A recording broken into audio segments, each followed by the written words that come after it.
तमसा नदी। अयोध्या से 20 किलोमीटर दूर है तमसा नदी। यहाँ पर श्री राम ने नाव से नदी पार की थी। श्रृंगवेरपुर तीर्थ। प्रयागराज से 20 से 22 किलोमीटर दूर श्री राम श्रृंगवेरपुर पहुंचे, जो निषादराज गुह का राज्य था।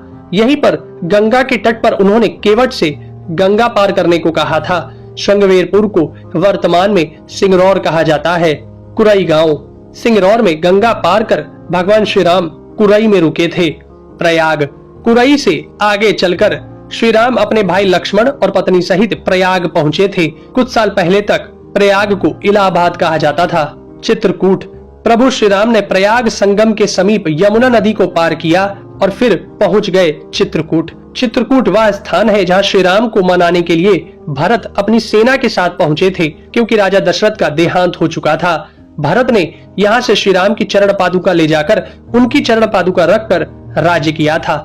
सतना। चित्रकूट के पास ही सतना यानी मध्य प्रदेश में स्थित अत्रि ऋषि का आश्रम था। हालांकि पत्नी अनुसुईया के साथ महर्षि अत्रि चित्रकूट के तपोवन में रहा करते थे, लेकिन सतना में रामवन नामक स्थान पर भी श्री राम रुके थे, जहां ऋषि अत्रि का एक और आश्रम था। दंडकारण्य। चित्रकूट से निकलकर श्री राम घने वन में पहुंच गए। असल में यही था उनका वनवास। इस वन को उस काल में दंडकारण्य कहा जाता था। मध्य प्रदेश, छत्तीसगढ़ और महाराष्ट्र के कुछ क्षेत्रों को मिलाकर दंडकारण्य था। दंडकारण्य में छत्तीसगढ़, उड़ीसा, तेलंगाना एवं आंध्र प्रदेश राज्यों के अधिकतर हिस्से शामिल थे। दरअसल उड़ीसा की महानदी के इस पास से गोदावरी तक दंडकारण्य का क्षेत्र फैला हुआ था। इसी दंडकारण्य का ही हिस्सा है तेलंगाना का एक शहर भद्राचलम। गोदावरी नदी के तट पर बसा यह शहर सीता रामचंद्र मंदिर के लिए प्रसिद्ध है। यह मंदिर भद्रगिरी पर्वत पर है। श्री राम ने अपने वनवास के दौरान कुछ दिन इस भद्रगिरी पर्वत पर ही बिताए थे। स्थानीय मान्यता के मुताबिक दंडकारण्य के आकाश में ही रावण और जटायु का युद्ध हुआ था और जटायु के कुछ अंग दंडकारण्य में आकर गिरे थे। दुनिया भर में सिर्फ यहीं पर जटायु का एकमात्र मंदिर है। दंडकारण्य वन अब सिमटकर वर्तमान में भारत के छत्तीसगढ़ राज्य में ही रह गया है। पंचवटी। नासिक। दंडकारण्य में मुनियों के आश्रमों में रहने के बाद श्री राम अगस्त्य मुनि के आश्रम गए। यह आश्रम नासिक के पंचवटी क्षेत्र में है, जो गोदावरी नदी के किनारे बसा है। यहीं पर लक्ष्मण ने सूर्पनखा की नाक काटी थी।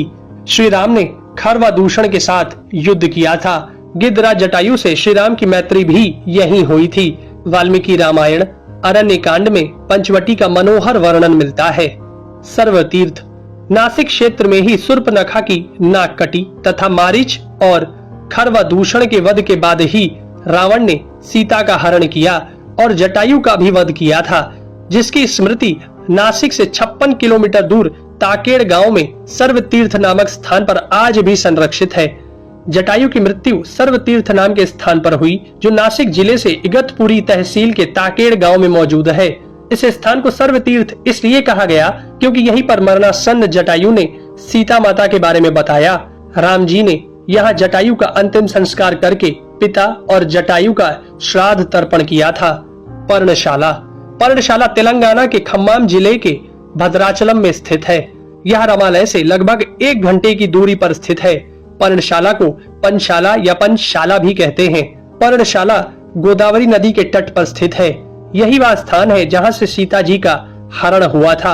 हालांकि कुछ मानते हैं कि इस स्थान पर रावण ने अपना विमान उतारा था। इस स्थल से ही रावण ने सीता को पुष्पक विमान में बिठाया था, यानी सीता जी ने धरती यहाँ छोड़ी थी। इसी से वास्तविक हरण का स्थल यह माना जाता है। यहाँ पर राम सीता का प्राचीन मंदिर है। तुंगभद्रा।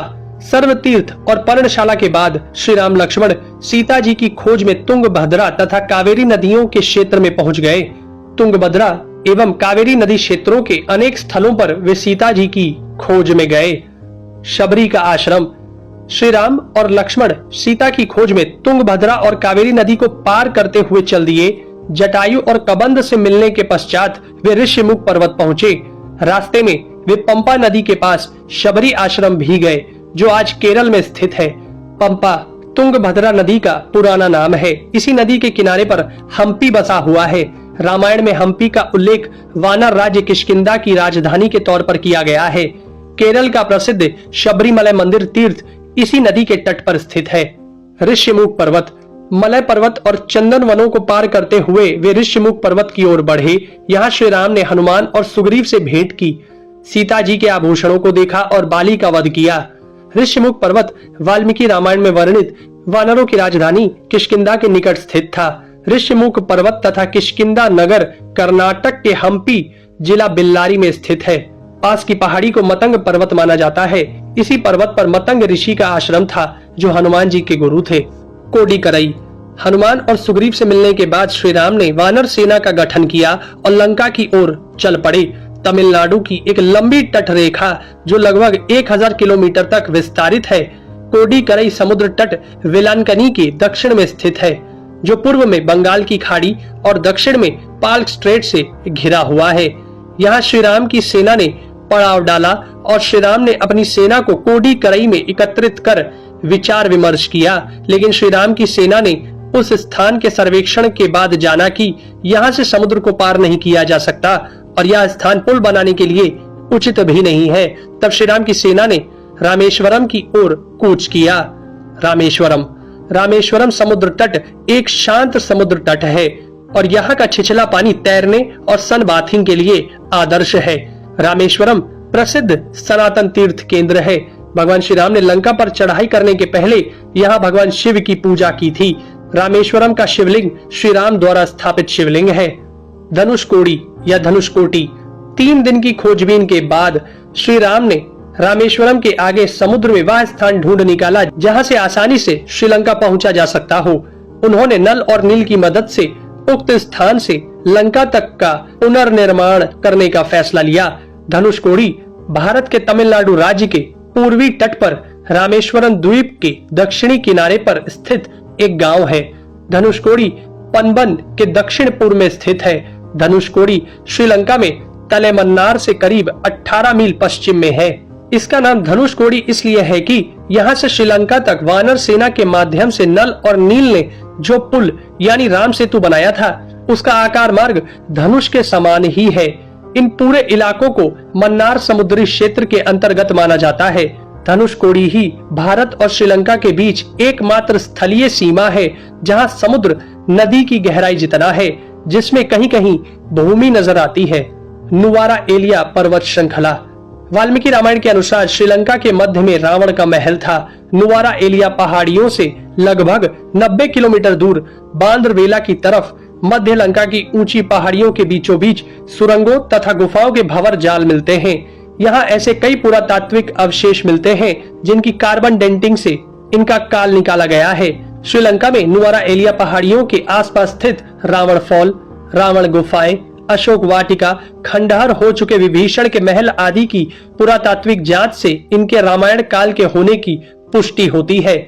आजकल भी इन स्थानों की भौगोलिक विशेषताएं, जीव, वनस्पति तथा स्मारक आदि बिल्कुल वैसे ही हैं जैसे कि रामायण में वर्णित किए गए हैं।